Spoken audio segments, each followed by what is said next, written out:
I have seen the tough training of Pakistan military academy make me proud and make me confident to be fit enough to transfer from a civilian to military personnel. Inshallah, after passing out, we will share our experience and knowledge with Palestinian troops.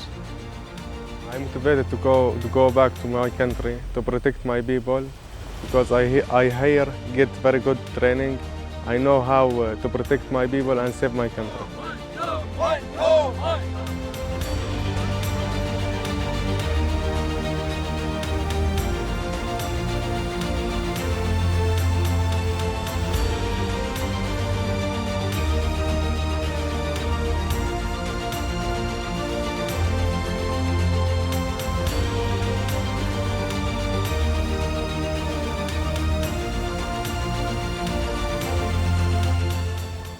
Highly motivated, and the enthusiasm that they have, the drive that they have is really encouraging. The spark in their training, the spark that is there in their eyes, it truly shows that how committed they are to the service of their nation, how much they are worried about the sovereignty of their nation, and they train here with all out, with all efforts.